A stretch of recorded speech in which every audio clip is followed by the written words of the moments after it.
Was there an actual Jesus Christ, a living Christ? There is, not was. So it's when you talk about the Christ consciousness, it's a continuous thing. What you call your linear timeline framework, I'll speak in this sense in terms of your time frame linearity. Yes, there was an actual individual named Yeshua who reflected and represented the idea of an expression of what we have termed, using your terminology, the Christ consciousness, which is simply the idea of the collective consciousness of your world. Same thing as Buddha nature, Krishna spirit. You understand? All the same thing can be expressed through individuals by being more and more themselves. But that energy still exists. From the New Age, found Jesus and everything, and now they cast everything aside that is not Jesus. So everything is... Then they don't actually understand Jesus. Because there have been many misinterpretations and misrepresentations and misunderstandings about what Jesus actually said and what he was all about, because a lot of the dialogue that came from him and others around him have been altered for the purposes of political power and certain kinds of gain, and therefore you don't really have an absolutely thoroughly accurate representation of what was really said at the time. Plus, in not understanding Jesus in the full capacity of his expression, then many people who purport to understand him or purport to believe in him actually have no understanding of the fact that he was presenting both a male and a female aspect in the Mary of the Magdalene. This is a couple. This is a male and female representation in balance, and many of the things that were actually talked about are extremely metaphysical and not exactly what the idea of the Christian belief system purports to be true. Got it. So more... This is hard for me to ask, but more like how you've said the Magdalena things and more of the Essenian stuff and the Rosicrucian stuff is a little more coordinated. Even there are misinterpretations in those. It is more the pure idea of the understanding of the balance between male and female in the expression of Yeshua and Maria, or Miriam the Magdalene. So more just the simplicity of harmony between the sexes. Yes. Okay. And the idea of the understanding of both sides' connection in balance to all that is, and the expressions thereof, many of which are very familiar now to those who have listened to metaphysical concepts in your modern age. Was Jesus a hybrid extraterrestrial? Jesus was a hybrid being, but not an extraterrestrial in the sense that you mean that he was from off planet. But he is a hybridized being that became very aware of his true full connection in that sense to source, and was attempting to demonstrate to all that you all have the same connection. Remember, he didn't want followers. He was attempting to reflect to you that you're all leaders. Yes? Yes. I've always been fascinated with the symbol of a Christ burning heart. Yes. So I would like you to describe to us what is the internal state or the state of consciousness of Christ with that burning heart? What does that feel like? Do you not yourselves call it the passion of the Christ? Yes. Burning heart, passion. Follow your passion. Burn for it. There is nothing else more important. Nothing else that puts you more in touch with who you truly are. And it looks like it's a state with very high awareness, ecstasy, but a lot of discomfort at the same time. Is that true? It doesn't have to be uncomfortable. Remember that was a specific lesson, a specific play being acted out for specific reasons that were relevant for that time that are no longer relevant for you. That was the point of it. This is the last time you have to actually see an example of this, if you understand the lessons being taught. That's what it means when someone says, oh, Jesus died for your sins. That has been misinterpreted in a number of different ways over the period of time from then to now. The idea is he went through that to show you that you didn't have to go through that this is the consequence of certain choices and to not make those choices. Remember, it wasn't his intention, no offense, to create Christians. He was telling you all that you're all Christ's. Act like it, and then you will be free. You will resurrect yourselves into a new life, into a new understanding, and your heart will burn with the passion of being who you truly are.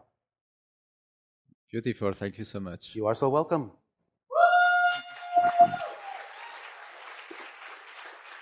The idea of the Buddha nature, the Christ consciousness, the Krishna spirit, whatever you wish to call it, is that it is a representation of the collective whole, of the oversoul of any particular reality such as your own. While I, as an individual, am connected telepathically to my entire society and can represent that vibration if I wish from time to time, as any member of my society can, the idea is that as acting as an individual, we do not immediately represent thematically the idea of our entire society. We allow every individual to still be the individuals that they are. Do you understand? Yes. The idea is that the Buddha nature, while allowing individuals to be who they are, is simultaneously a representation of all individual energies, the oversoul of your world. Does that make sense? Yes. Does that explain the difference? Yes, I believe so. So it's an overall consciousness as opposed to an individualized. It's an individualized expression of the overall consciousness. So what we are saying is that in our reality, in our civilization, any one member can, if it serves a purpose, be a reflection of the overall consciousness. But at this point, it doesn't serve a purpose to actually stand out as an example in that way specifically, because every member of the society can do that. Whereas the idea of the Christ consciousness, Buddha nature, Krishna spirit in your society is for someone to act as a reflection of what each individual could function like, but aren't yet functioning like. Do you understand? Yes. That is the meaning in the Christ consciousness vernacular of I am the way. It means be like me, because you are like me, but you don't know it yet. He was misunderstood in his day. Very much so. Still misunderstood to this day. And the Bible, I'm thinking, isn't an accurate translation of what he was trying to Not teach always, us and no. tell us. No. Much of what, in that sense, that individual was teaching is very similar to what you are now understanding in what you call your metaphysical age. The idea is that simply people back then couldn't understand it. But to put it in a more fundamental sense, Yeshua, or as you say, Jesus, really did not intend in any way, shape, or form to create followers. Intended to create leaders, equals. Did not intend to create Christians per se, intended to let you all know you are Christ's. That's the greatest misunderstanding of the information. Does that make sense? Yes. All right. So much of what you're understanding today is the idea that that individual was teaching, even down to the concept of how powerfully your beliefs create your reality, yes? Because did not, in that sense, at least to some degree, the Bible quote him as saying, it is your belief, it is your faith that has made the difference? Yes? And did it not also say that when Yeshua even went back to his hometown, because people there only knew him as a carpenter and did not believe in the things that other people said he could do none of those things in his hometown. And the Bible says so very clearly. You understand? Yes. It's all about the idea of your belief system. It's all about the idea of what you know to be true. It's all about your actions, all about your alignment. This is all that individual was saying, and that's what he meant when he said, I am the way. He meant be this way. I'm the example. I'm the way. Be like me. Jesus, the Buddha, Yes. Muhammad. Yes. Krishna, Were Vavoka, all of them. Were they extraterrestrial beings? There is some extraterrestrial connection to some of them, but the way you mean it, no. I see. Some of them have, in their physical form, genetic alterations that are connected to extraterrestrial genetics that allow them to function in the way that they did. But the idea in the way you mean it is, no, they are not literally extraterrestrial. So But they are representative of beings who are capable of expressing what we refer to as your world spirit. your collective whole spirit and soul of your world. Were they then hybridized? Some of them. You don't want to say which ones. The Christ body was hybridized. Really? The Buddha body was hybridized. The Krishna body was hybridized. The Vavoka body was hybridized. Did I mention all of them? Or?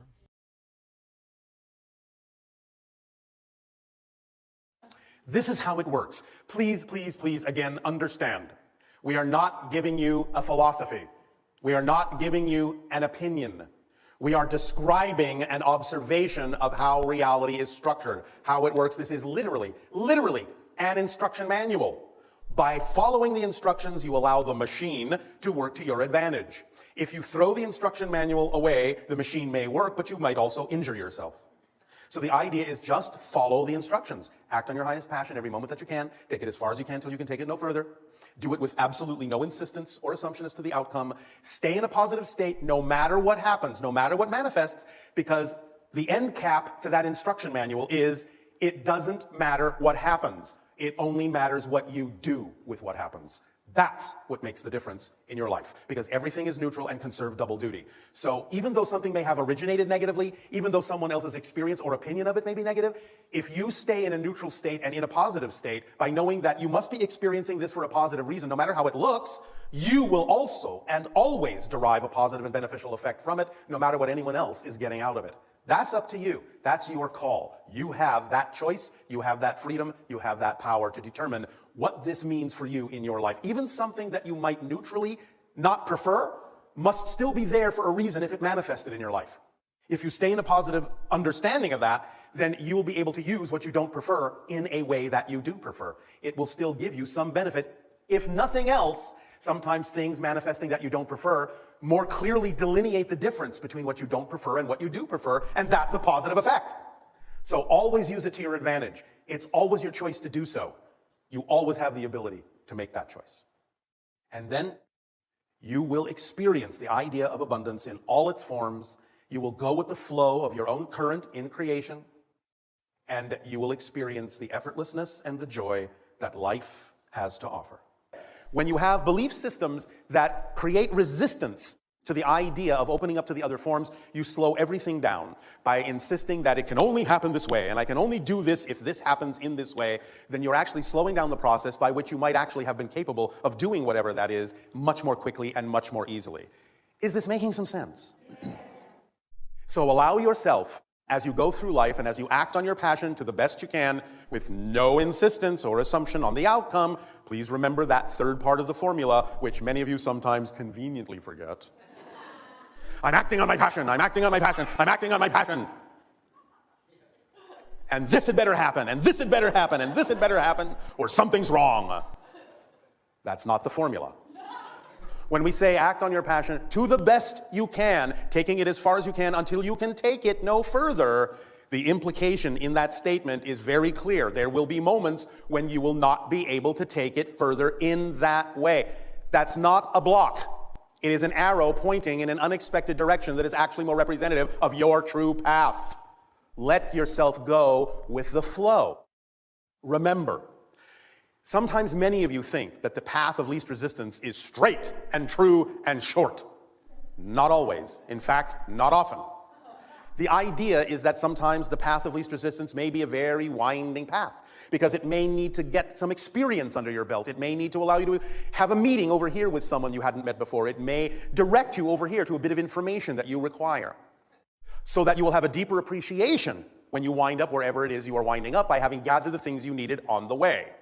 That path is your path of abundance. The path of least resistance is the path of greatest abundance, greatest synchronicity, greatest allowance, greatest giving, greatest imagination, all of it. The idea being that even though some paths may look very short and very straight, If it's not your path of least resistance, it will actually take longer to travel that path than one that seems longer and winding, because the path of least resistance will offer no resistance. You'll be able to move on that path much more quickly than a shorter path that has nothing to do with you, because that shorter path will be full of things that you will experience as resistance to slow you down, to indicate to you it's not your path. So even a longer path may get you where you're going much faster if it is your true path. And this also allows abundance to work more effectively for you in all of its forms, because then you will be in alignment with who you are. When we talk about the idea of being on your path, we remind you that this is just a euphemism. In other words, you're not on a path. You are a path. You are a unique expression of all that is. You are the experience itself that you are having. The idea is that all of your physical reality isn't outside you, it's within you. You are having that experience, you're projecting it within yourself, you're creating that experience within your consciousness. It is who and what you are as a unique representation and a unique reflection of creation, of existence, of all that is. So when you allow all forms of abundance to support you, then you allow yourself to truly take advantage of that particular tool in the kit of passion, because it contains very specific tools that will propel you through life in the most advantageous and joyful way. When you follow the formula of acting on your passion to the best you can, taking it as far as you can until you can take it no further, and you do this with absolutely no insistence or assumption as to where you're supposed to wind up, as we have told you before, you open up that kit that contains the driving engine of your life. It moves you through life very quickly because you are so excited to do what it is that excites you. You find the energy, it comes to you. It becomes the organizing principle of synchronicity. That means it brings you the opportunities that contain the highest excitement in the order in which you need to act on them. And whatever it is you didn't have time to do at the end of the day when you're excited about going to sleep, you didn't need to do that day. It is that organizational. It also is, as we have said, the path of least resistance that allows you to flow through life very rapidly, very effortlessly. It is the path that connects you to all expressions of your excitement in life, because there may be many. But it all interconnects. And if you follow that thread of excitement, you will see how they all interrelate and interconnect to get you where you need to go. Notice I keep saying where you need to go, not necessarily where you want to go, because that can sometimes be misleading. There may be times when what you want and what you need may be synonymous, but very often when you hold on to negative and fear-based belief systems, and sometimes you make choices out of desperation or fear, even unconsciously, what you want or think you need by wanting it is not necessarily what you actually need to be fulfilled. But to be fulfilled, you will be given everything you need, because that's another tool in the kit, is it leaves nothing relevant for you out. It is a complete kit. It contains everything you need. It is designed vibrationally for you. It's your path. You are the path. It's your frequency. That's what passion is. It's your frequency being experienced in bodily form as a sensation. And it is the translation of your higher mind's language to you. The higher mind speaks in energy. The translation, the way you experience the higher mind's language, is through the sensations called passion, love, excitement, creativity. That's how it translates in your body. When you respond by actually taking an action on your passion, you are responding in the language of physical reality, which is physical action. Because you can sit and think about it all day long. You can ponder it, you can wonder about it, you can give it lip service, but it will never actually be a response to your higher mind if it doesn't actually come through the physical actions you take. So the idea is that when you do take the physical action, you are demonstrating to your higher mind that you recognize that the passion is who you are, you're willing to act on it, you are committing to act on it. That's a response the higher mind understands from the language of physical reality, and therefore it will give you more to be excited about, and more to be excited about, and more to be excited about, because you're willing to act on the excitement, and act on the excitement, and act on the excitement. If you're not acting on it, why should the higher mind send you more passion, more excitement? You're not doing anything with what you've already been given.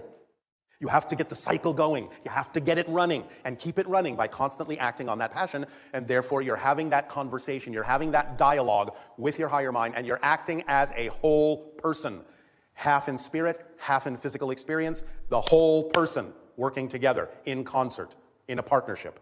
So the idea then is that the kit of excitement, the kit of passion, also contains the reflective mirror that reveals to you anything that might be out of alignment in your belief system with your passion, so that you can identify it, see why it's there, realize it has nothing to do with you, realize it's out of phase with your vibration, and let it go, and add that energy back into your momentum, into your excitement. But the idea of discovering something that doesn't excite you, that's part of your excitement. It's not a block in your excitement. It is part of your passion to find out what beliefs are not part of your passion. Because then you are clarifying, accelerating yourself in that way by stripping away all the things that don't belong to you. Please remember, your own baggage weighs nothing. If you feel weighed down, you're carrying someone else's bags, someone else's beliefs. Your parents, your friends, your society, your schooling, wherever they came from, if you feel weighed down, that should be your first clue that you're carrying around baggage that doesn't belong to you. Drop it, and you will feel much lighter and be far more vibrationally receptive to all the different forms of abundance and support that are capable of coming to you in your life as the path that you chose to be. Does this make sense?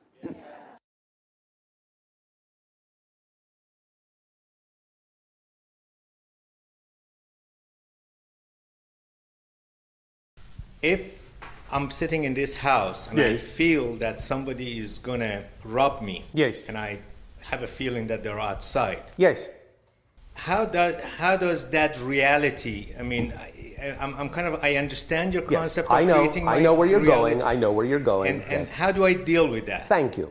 Well, there are any number of ways. First of all, yes, you can acknowledge that you may still be creating an earth reality where for a while you will still agree to experience that some people on your planet behave within their integrity and some people behave without integrity. So you may still experience on your planet for a while that there are people who act in a negative way.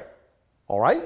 Yes. All right. Now, just the fact that you recognize that doesn't mean in and of itself that anything has to affect you in a negative way.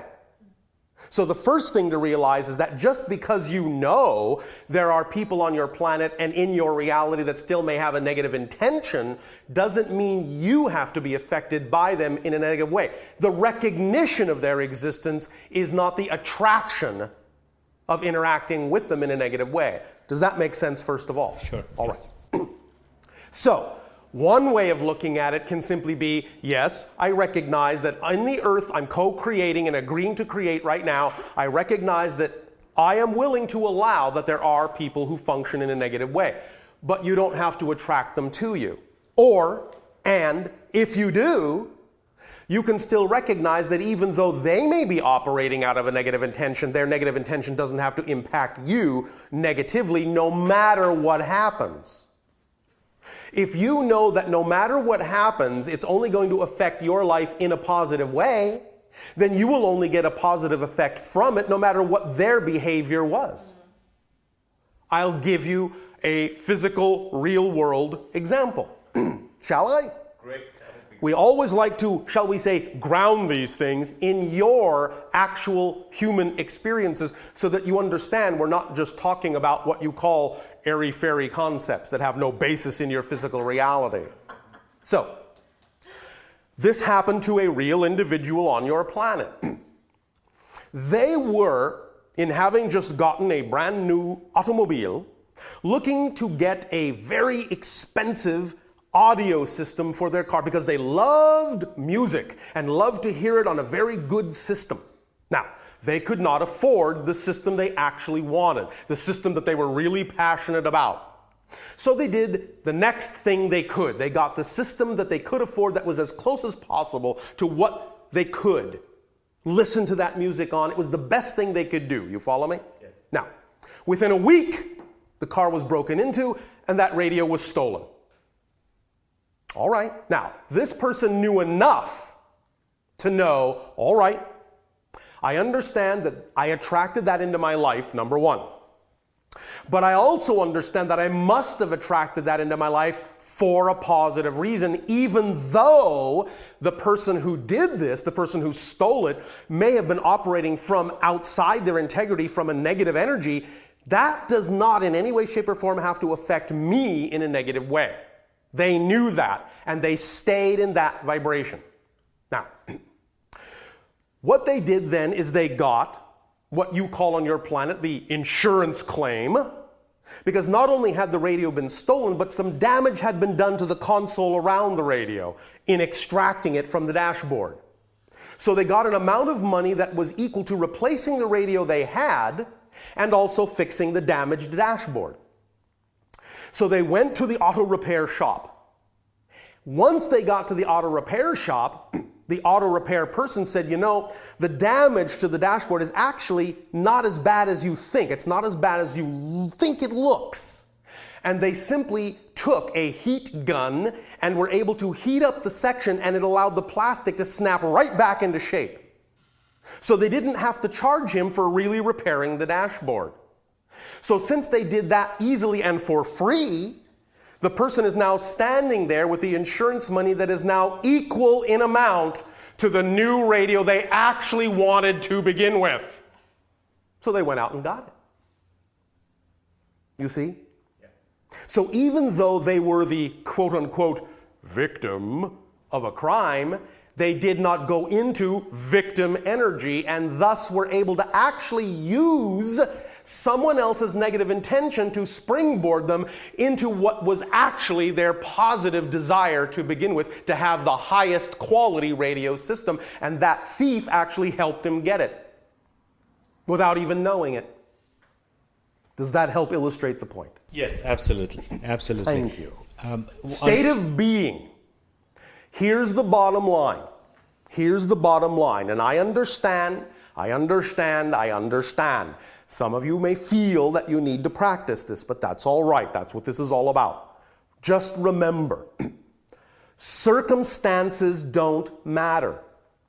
Only your state of being does. That's the only thing that's real.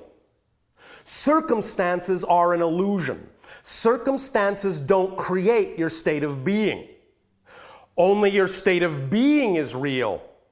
It is state of being that creates your circumstances. So no matter how the circumstances appear, that's just an illusion. It's the state of being you choose to stay in that determines how you will experience the illusionary circumstances. Make sense? Yes. State of being matters, not the circumstances.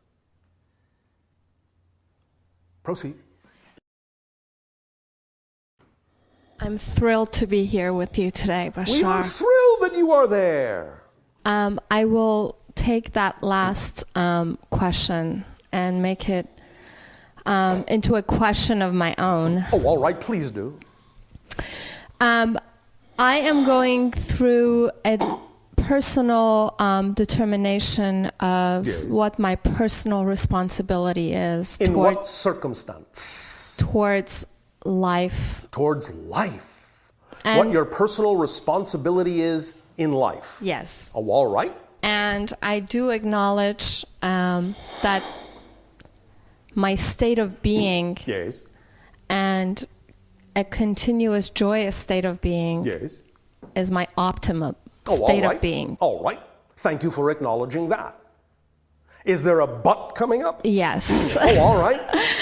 I do, however, find that there is at times a discrepancy between a lack of responsibility and denial towards what is, and and whether I need to at times detach from certain things. Well, yes and no. There is a way to detach with ownership of what is important to own. In fact, paradoxically, by owning, you actually detach more efficiently. Would you like me to explain that? Please do. All right. I'll sum it up in one sentence. You cannot change what you do not own. Do you understand that concept? Very well. All right. If you are willing to take responsibility for your part in any creation, and that doesn't mean blame, you understand? You understand? Correct, yes. Responsibility. Your ability to respond from your truth to the situation, to define your accurate and true relationship to that situation. If you're willing to take responsibility for your part in the co-creation, then the second you own what is, you are automatically detached from its effect, and you can determine what effect it will have. It's the ability to allow for neutrality and not automatically and unconsciously assign meaning to the circumstance, because it is the meaning you assign that determines the effect that you get. All situations are fundamentally without meaning. The greatest gift you have been given is that life is meaningless. And I mean that in the most positive way. Life is meaningless. There is no built-in meaning to it at all. It is completely neutral, devoid of meaning. It's just a set of props. When something happens, there is no meaning to that thing. You have been taught to give it meaning. The instant you put meaning into something, that determines how you feel about it. That determines its effect. So when you prefer to have a positive effect from something, you must be responsible in life to take a moment, step back and say, all right, wait a minute, pause. This does not mean anything at the moment. It has no meaning of its own. I'm giving it all the meaning that I'm feeling. Would I prefer to give it a different meaning? Yes, I would. Well, what meaning would I prefer to give it? Well, I prefer to give it this meaning, even if it's general. You can give it a positive, general meaning. You may not intellectually understand all the details of exactly how it might serve you in a positive way, as based on the illustration I already gave about the radio, but as long as you stay in the proper state that gives it positive meaning in general, then you will allow it to work its magic and give you a positive effect, even if you're not intellectually aware of how that might be possible. Because you don't have to be aware of how that might be possible. You know why you don't have to be aware of how it might be possible? Because I create it. Yes, but also because your physical mind, and I'm telling you this again in a positive way, physical mind, I don't just mean you personally, I mean all of you. Physical mind is not designed to understand how something will happen. Physical mind is only designed to know how something happened. Past tense. You are not designed to understand how it's going to give you a positive effect. All you have to do is know that it will. It is the higher mind that knows how it will do that. The physical mind's responsibility is just to experience what has already happened, not to decide how that's possible. Only the higher mind is capable of knowing how it's possible. That's why you have to work in concert with the higher mind and let the higher mind do its job and stop making the physical mind think that it has to do the higher mind's job by figuring out how everything is supposed to get done. Physical mind is not designed to know those things. Never was, never will be. Is this making some sense? Real good sense, thank you. Is this helping? Very much so. Is there some other more detailed avenue down which you wish to walk with this concept, or do you find that you can sit with this at the moment? It's up to you. I just want to relate this back to the initial, what was the terminology, that the oversoul's intention, or... Yes. Well, again, the oversoul's intention is just the general theme that you may be exploring. How you choose to explore that theme is completely up to your physical free will, but you have to work in tandem with the higher mind, which is not the oversoul. Okay, and that was my question. Yes, that's not the oversoul. How does the higher mind relate to the oversoul? Higher mind is what carries the reminder of the oversoul's vibration for the physical mind. And how does one best get in tune with their higher mind? Ah, very good question. One word. Don't think. One word. Close, but more specific. Imagination. This is what the imagination actually is. Imagination is actually the conduit of communication between higher mind and physical mind. So all you have to do is use your imagination. What would you prefer this to mean? What would you prefer to be aligned with? How would you prefer to express yourself? How do you imagine you really see yourself? How do you imagine that you will follow your passion? How do you imagine you want to live your life? As soon as you imagine it, as soon as you see how you would prefer to be, all you have to do is recognize that that picture is the communication coming from your higher mind saying, if you, the physical person, mimic, mirror, and match that picture of your idealized state of being, then that will be the life you will have. Am I correct then to assume that if I'm imagining Yes. and I'm in a joyous state, Yes. that I'm connected to my higher mind? You are correct to assume. However, recognize you are always connected. Well, and in acknowledgement. Thank you. You are aware of the connection in that state. You are never disconnected. It's not possible to be disconnected from it, but you can experience the experience of being disconnected. I understand. But there is a difference, and I know you understand it. Thank you. Thank you. Anything else? I do have one question. Yes. Hi, Bashar. Yes. Okay, if everything that is being experienced on this earth Yes. As extensions of one oversoul for this earth, or Yes. for all the beings on this earth, Yes. and That's not to say there are not also smaller oversouls within that. okay, There is a difference between what might be your specific oversoul and the oversoul of the earth. That's a different level. okay. Go on. Now, could these oversouls, Yes. they are not always in concord with each other, so The oversouls are not always obviously the individualized extensions that you call physical people. They don't have to always seem to be in agreement, but on some level there is an agreement. That's why agreement can be found on the physical level by connecting through the higher mind to what the agreement is on the higher level. Then the physical minds can be in accord.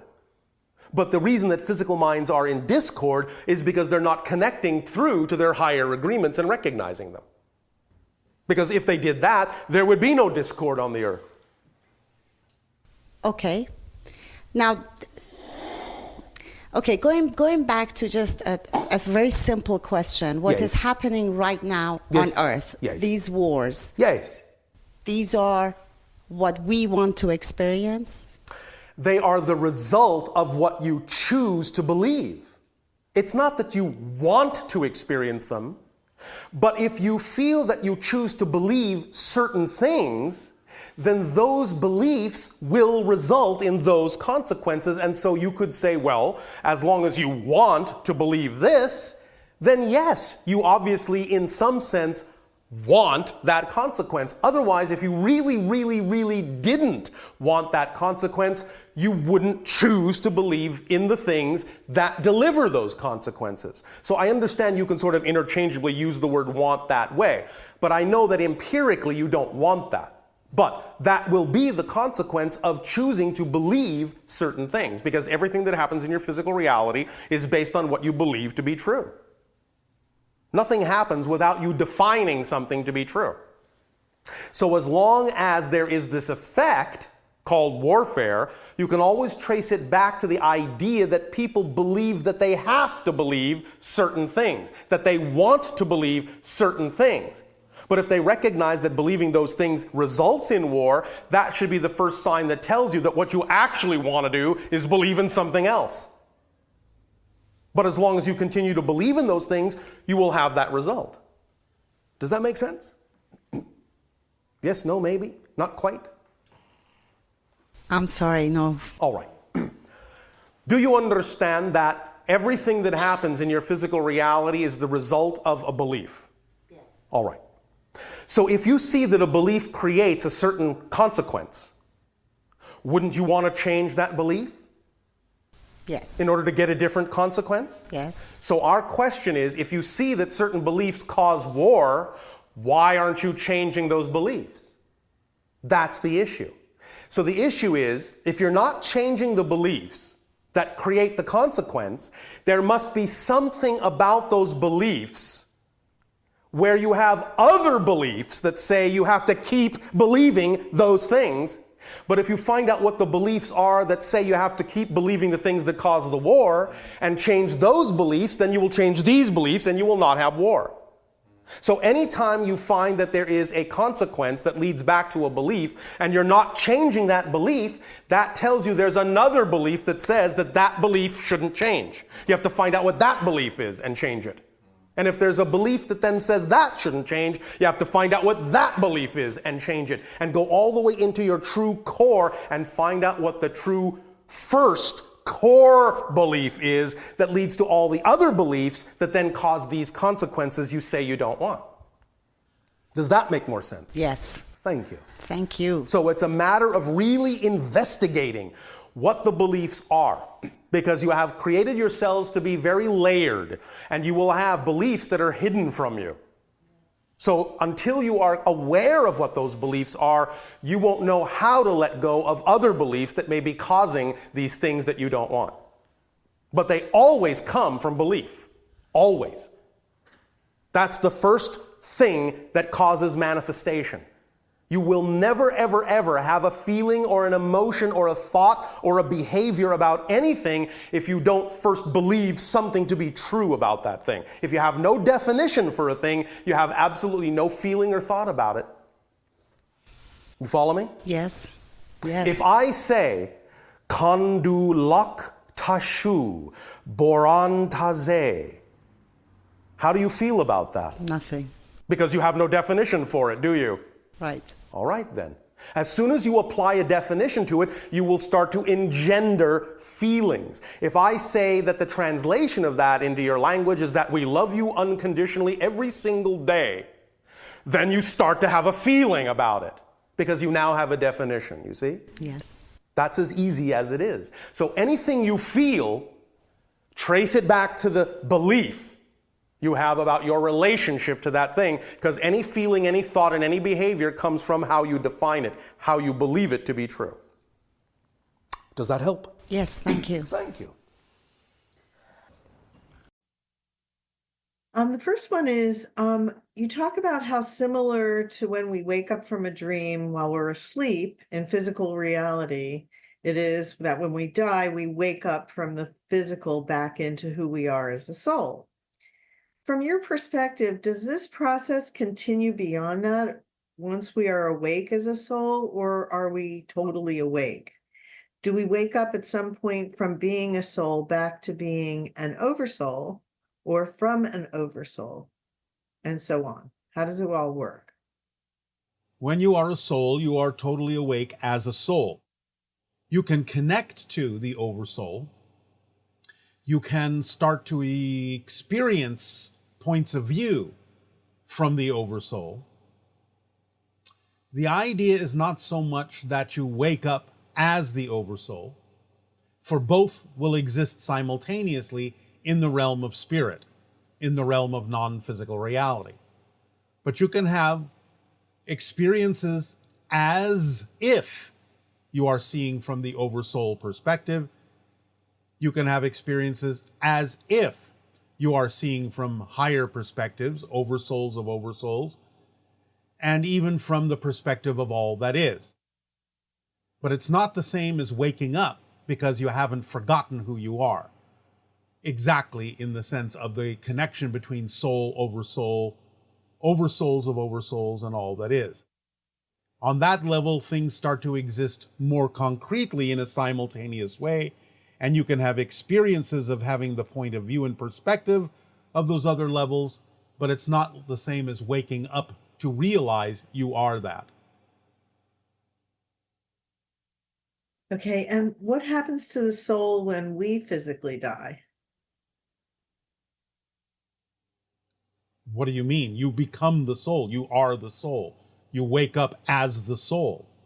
Your body idea, your experience of physical reality remains within you as the soul. Remember, your body doesn't have a soul. Your soul has a body. So to ask what happens to the soul when we die is a question coming from the linear physical perspective, as if your body is, in a sense, more real than the soul. You are a soul, and when you die, in a sense, you absorb the experience you had within the soul of the physical being that you created within the soul. Again, similar to the idea of as you grow as an adult, you absorb the experience you had as a child. But you are now an adult. Yet you can call upon the experiences you've had as a child. So as a soul, you can call upon the experiences you had from the physical perspective, but all that happened within the soul. Okay, and if we are all living past and future lives in the present moment, then why is it that when babies are born, they need to relearn how to be human? They need to relearn the simplest things like how to talk, count, and interact with people. It is like they are discovering the world for the first time, but it's not the first time because we have many lives before and after. But it is the first time for that personality. Your sentence is mixing the idea of the physical persona and the soul's experience when you say we. So the idea is you are creating a new physical persona that is injecting itself into the experience of physical reality and choosing to forget who it is so it can rediscover who it is from a new point of view. So it is the first time for that personality, and there has to be that first time experience for that personality to absorb all of the belief systems that are representative of the challenges that the soul chose to face as that unique new personality from a linear perspective. So that's why you have to forget who you are as a soul, even though you may be able to access all sorts of incarnational experiences that coexist simultaneously from the soul perspective. From the physical perspective, this is you uniquely for the first time. And therefore you have to learn things in the way that it is relevant for that personality to learn how to talk and walk and reconnect to things in a way, or connect to things in a way for the first time, to satisfy what that physical personality's journey is all about, which is going to be completely different from any other personality's journey. So it has to build up from scratch. And how can a person tell if it's their last lifetime on Earth? You will make that decision when you are in spirit. You cannot necessarily know that decision now. You may feel that there is a good chance you might choose that when you are back in spirit, back as the soul. And therefore, as the soul, you may say, yes, that was it. And now I'm going to move on. But you will have discussions with your spirit guides and all sorts of other beings when you are in spirit. And really, you will not completely form that decision until you are in spirit. You don't know right now, from the physical perspective, what else the soul itself may choose to experience. So you have many choices, and yes, you don't have to reincarnate, so to speak, on Earth. You can choose other kinds of experiences. But again, you will make that decision when you are in spirit. And does each oversoul have a higher mind similar to our individual higher mind? And is the higher mind of all oversouls God? In a sense, yes. The higher mind of anything and everything is what you call God. Although, again, it's infinite and eternal. There is no end. And even the idea of all that is can have a higher mind of a multitude of all that is. And is our soul our higher mind? Yes, same thing. The soul is the higher mind because that is the portion that is still experiencing itself as spirit, as a soul. So that becomes the higher mind, the guide for the physical personality the soul has created within the center of its being. And do animals have higher minds? Yes, because animals have souls, and the soul is the higher mind. How is an animal soul different from a human soul? It's different in purpose, it's different in vibrational frequency, it's different in intention, it's different in focus. The energy is the same, the essence is the same, but the vibrational patterns that determine what it is are different. It's like saying electromagnetic energy, light, is light, whether it's visible light, invisible light, red, green, yellow, blue, whatever. It's all made of the same stuff, so to speak, but the different frequencies determine that it appears and presents itself as different in terms of its effect. So animal souls, human souls, all souls are in a sense made of the same stuff, the same energy, the same consciousness, the same extension of source, and all that is. But the frequencies that determine it is an animal as opposed to a human are different. It's a different color, so to speak. Can animals become humans or vice versa after they die and return to the physical world? There is a type of progression where, from your perspective, it can appear that an animal consciousness has evolved into expressing itself as something like a human consciousness. It is unlikely that human consciousness become animal consciousness in an incarnational sense. Human consciousness can perceive itself and experience itself as an animal consciousness, but not necessarily physiologically. It is something that happens on the spirit level, in the spirit realm, in a certain way that you can experience while you're physical, but it's not like you're actually incarnating as an animal physically. And are there an infinite number of souls to match one for each parallel human individual? Yes. And if we create vibrational representations of other souls' energy, but are not actually interacting with those energies directly in the material world, how is it possible that we can interact with anyone but ourselves? Because you're picking up on the vibrational frequency of another, and you are using that frequency in part to create or co-create the version that you're interacting with, made out of your energy. So when you make a simulation of another being, part of that simulation contains the frequency differences in that other being, so that they do in fact appear different to you. The fact that you can perceive them as a different person is the clue that you are utilizing some of their frequency to create that representation, even though you're creating it out of your own consciousness and out of your own energy in order to have something to interact with. So the differences, the fact that you see it as a different person, is representative that you are incorporating into that simulation some of their frequency to represent themselves that way.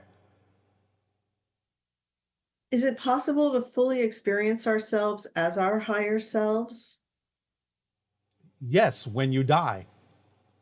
But you can have a version of yourself by getting very close to the idea, in the same way we have expressed that we are quasi-physical. On the chart that we have given you for this particular transmission, you will see the idea on the right-hand side of the fourth density human, where the physical mind has expanded back closer to being the level of the soul. And then you see above that the version that represents non-physical reality experience as an astral form or a near-death experience form.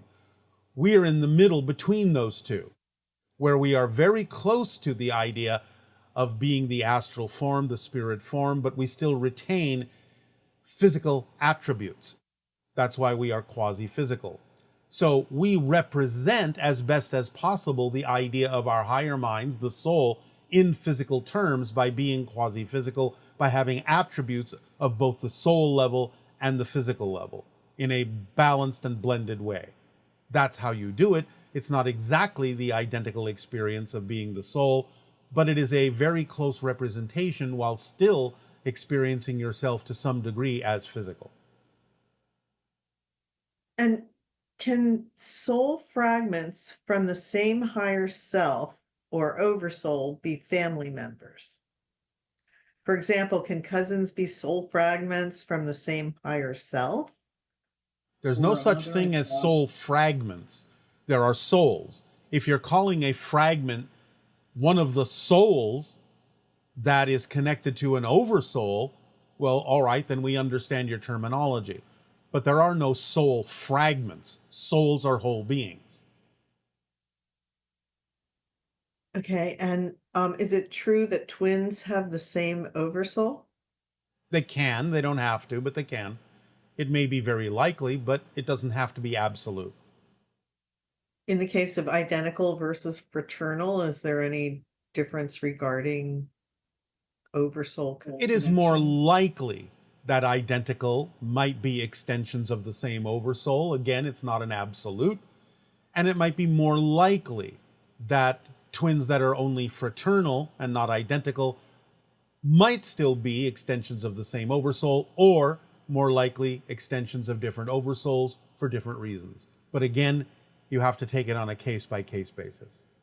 Both are possible, but it's not an absolute. It depends on the purpose for the creation of the reflection of the twin or the triplet or what have you. So I'm coming back to the idea of soul fragments. So there is no such thing as a soul fragment? No. If you're referring to a soul fragment as simply one of the souls that make up an oversoul, then again, we understand the way you're using that terminology. But there is no such thing, aside from that expression, as a soul fragment. Souls are whole beings. There is no fragment of a soul. Okay. And if this person's saying they know they're a soul with a body, but is it possible for an oversoul to have many different bodies? Well, yes, that's exactly what an oversoul does. An oversoul has many different souls, and each soul can have an incarnational physical experience or a body. That's exactly the description of the idea of how the oversoul experiences itself, because many of the souls that make it up may choose to have incarnations in different places and different times, and all of that experience as physical beings feeds back through the soul to the oversoul that is having all those experiences at the same time. And this person would love to know what determines the oversoul group that we end up being in. Also, once an oversoul group, is manifest, do we remain in that group permanently? Yes. You don't end up being in an oversoul. You start out that way. That's who you are. You're part of that vibration. You're part of that larger aspect of all that is. And then as an individual soul, you are an extension of that oversoul. That's who you are. You don't end up being there. And how common is it for people with the same oversoul to meet in the same lifetime? It's quite common. There can be many counterparts that will cross paths with each other, maybe interact with each other in a variety of different ways. Again, it depends upon the purpose for such an interaction. So I'm not saying it happens all the time, but it's quite common. And how do you explain the concept of souls parallel life experiences impacting our current life journey? And what implications does this have on the infinite potential of our souls? Well, again, this is what we've talked about many times when you talk about the idea of incarnations, past, present, future, where you're making cross connections energetically, informationally, sharing that information between different experiences that all coexist simultaneously, whether they seem to be in your historical timeline or in a parallel reality, doesn't matter. You connect to what you need to connect to draw information and experience from what serves your particular life path. So you're always plugging into and unplugging from different experiences in parallel realities to inform your life path, as other beings are doing for you. Plugging into you to draw down your experience and information into them to help them with their life path, because it's just like one giant dynamic interactive internet. You're constantly sending and receiving information to different versions of extensions of different souls and parallel realities and what have you, in order to inform your path while you help others inform their path. And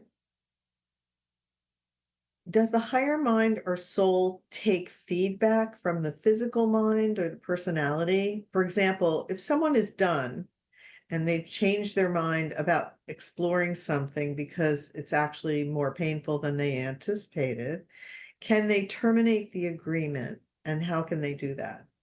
No, you cannot terminate an agreement. You can postpone it, you can delay it, you cannot terminate it.